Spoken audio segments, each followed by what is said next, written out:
Nou van 2023 af het ons gesê, wanneer die krisisse in Suid-Afrika kom, sal ons nog 'n lockdown sien. Maar mense het nou nie altyd verstaan hoe nie. Ons het geweet hulle wil iets met die energie doen. Maar nou ja, ou Trumpie, hy werk vir die geldmag, hy werk vir die Jodestelsel, die Babylonstelsel. So ek dink nie eers hy weet waarmee is hy besig nie. Ek moet vir julle eerlikwaar sê, ek dink Trump het ernstige dementia en want hy loop so in lieg. Dis net nie waar nie. Maar om terug te kom tot die lockdown, ons is op pad na 'n volgende lockdown toe. Hulle noem hierdie ene energy lockdown. Dit is 'n mooi woordjie. Nou die een wat ek gesien het was 'n lockdown in 'n tydperk waar die volk graag wil onttrek na veiligheid, sukkel hulle om te onttrek want daar's 'n lockdown. En ek weet, Brandon Bix het gepraat van, nee, hy het ook gepraat van iets wat die wêreld gaan tref soos 'n groot griepvirus. Dis of hy of Nathan Hambert.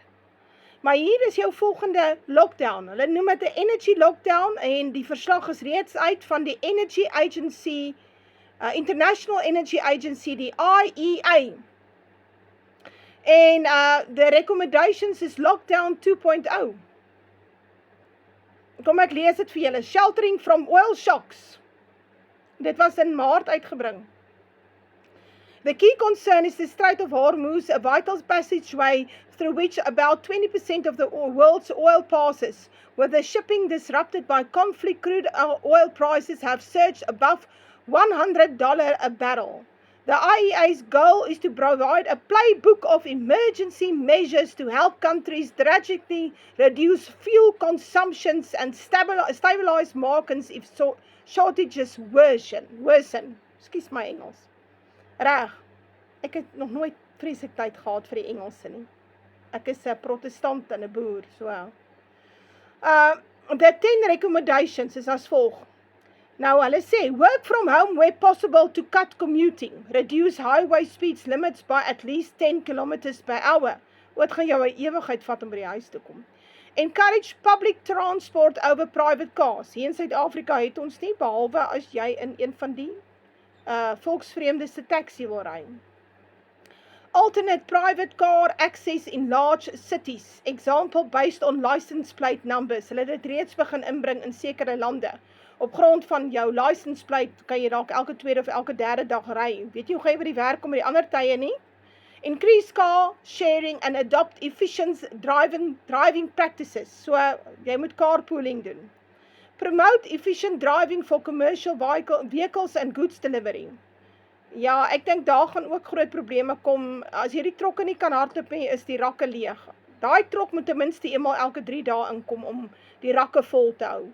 So ons gaan binne 'n week sal jy sien, daar's major krisisse by jou naaste supermark, as die trokke nie meer kan inkom nie. Divide LPG, dis liquefied petroleum gas, from transport to vital uses like cooking. So jy sal moet kies, gaan jy ry of gaan jy eet? Maar jy moet die kos gaar maak. Avoid air travel where alternatives like virtual meetings exist. Nou ja, dis net vir die armes, né? Die rykes, die elites het hulle eie jets, hulle kan vlieg waar hulle wil. Switch to other modern cooking solutions where possible. Ja, sonoonde. Dis nou al, maak vuur buite, maar binnekort gaan hulle dit ook verbied. Implement short-term efficiencies and maintenance measures in industry. Nou ja, hierdie, wat ons hierso sien, het baie mense opgewonde gemaak, want hulle sien baie dieselfde aksie as met die COVID in 2020. En hierdie is baie te doen met 'n boek wat baie jare terug geskryf is, jy moet dit kan kry op die internet. Die boek se naam is The Long Emergency. So, hulle is besig om 'n noodtoestand te skep met opset, want die oorlog was 'n war of choice vir die Amerikaners en die Jode. Dit was 'n war of choice en hulle het eers aangeval. Was nie die Iranese nie. En die plan is dan nou om die wêreld nou oor te sit na die Great Reset systeem toe. Nou wat is die maklikste manier om hulle by die Great Reset te kry en almal moet by hulle huise bly in 15-minute cities en QR codes en wel die kos raak nou min op die rakke, so ons gaan jou nou ransoneer en ons gaan werk op 'n QR code op jou foon. Wat is die maklikste om by daai punt uit te kom? O, ja, jy vat Trompie die sot, en jy oortuig hom, dat die Iranese is die groot vyand, van wie ook al, en hulle daar moet nou 'n regime change wees, want hulle is die groot gevaar in die wêreld. Dit is hoe jy dit doen. En die FSA se eie intelligensieagentskappe, 18 van hulle, al 18, het gesê, daar is geen bedreiging van Iran af vir die FSA nie. Hulle het ook gesê, daar is geen bewyse dat Iran besig is om 'n kernbom te maak nie. Hulle het dit gesê. So dis op verslag. Die intelligensieagentskappe van die FSA het hulle alies gecover vir hierdie drama wat kom. Want hulle het gesien, hulle president sal luister na ou Bibi, die leenaar en bedrieër, maar hulle, en die Mossad, wat baie bekend is vir war by deception. Wat beteken war by deception? Beteken ons maak oorlog deur middel van bedrog. Die Bybel sê daar in Johannes 8, sê hy vir hulle, hy sê, julle vader was 'n mensemoordenaar van die begin af, en dan sê hy, julle vader is 'n leenaar, en ja, wel, wat beteken die slegte boom dra altyd slegte vrugte? Hy kan nooit goeie vrugte dra nie. Nou ja, so jy is op pad na 'n situasie, en ek wil dit tog baie mooi vir jou duidelik stel, want jy verstaan nie mooi wat kom nie. Dat die lewe wat jy nou het, gaan jy nooit weer hê nie. Nooit weer nie.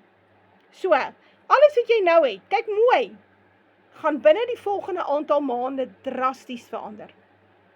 Want die ekonomie gaan inkrimp, mense gaan hulle werk verloor, ouens gaan op die strate sit. Mense wat karre en huise en tweede huise gehad het en vakansies gehou het, gaan arm word. Maar dit is waarvan die Bybel praat. Hy sê hier in Suid-Afrika, volgens Sefanja 3, sal hier 'n arme en 'n ellendige volk oorbly, dis nou die klompie blankes, wat by die naam van Jahwe sal skuilings soek. Dis al wat van ons gaan oorbly, 'n arme en 'n ellendige volk.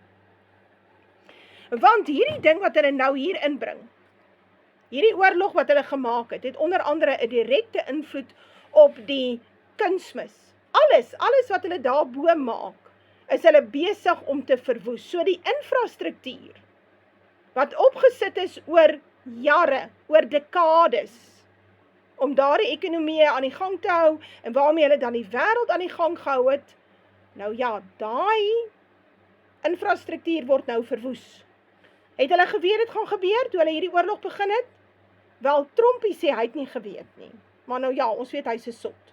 Maar die res het baie mooi geweet. Al die ander het baie mooi geweet. Die waarskuwings was gegee. Iran het gesê, this will become a regional war. En hulle het begin om al die Amerikaanse basisse uit te haal, al die radarbasisse. Reg. En toe die Jode en die FSA gesê, wel, nou slaan ons onder andere julle oliefasiliteite en julle raffinaderye, behalwe dat ons julle kindertjies se skole gaan, en julle hospitale gaan bom. En al wat gebeur is, Iran sê, luister, as dit die probleem is, wel, dan gaan ons julle raffinaderye ook opskiet. En julle oliefasiliteite ook. En daar waar julle kunsmis maak, en waar die gas vandaan kom, gaan ons ook opskiet. En op die ou einde van die dag, soos die Bybel sê, daar waar die karkas lê, daar sal die aasvoël saamtrek. Luister mooi, waar die karkas, wat is die karkas? Is die petrodollar. En dit gaan alles oor hierdie koop en verkoop van olie in dollar, wat al daar van die 70s af is, wat deur Kissinger en die Saudis onder mekaar, dis soos 'n maffia, die maffia het saamgesit en besluit, van nou af word olie verkoop in dollar en in geen ander geldeenheid nie.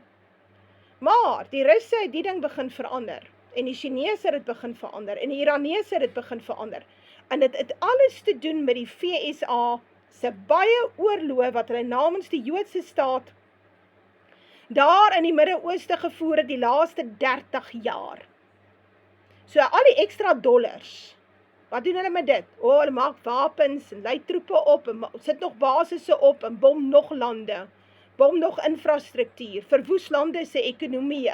Ja, en daarom het daar 'n nuwe stelsel na vore gekom, die Iran-China Ros stelsel, en hy sal die wêreld oorneem. Mark my words.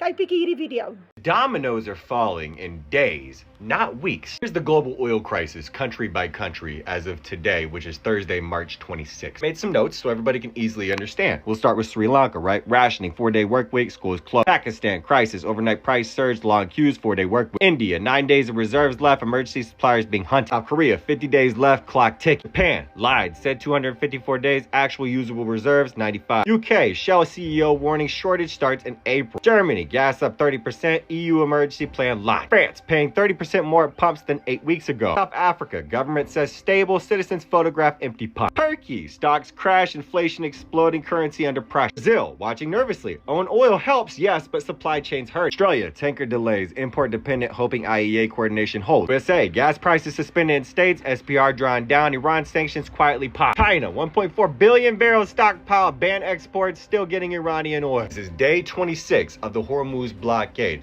20% of global oil. God. Do you know who wins at the end of all this? I just want you to look right above my head, okay? People are clearly unaware of how strategic warfare works. How else do you think that you bring a superpower to its knees? If you eliminate the dollar, you eliminate the threat.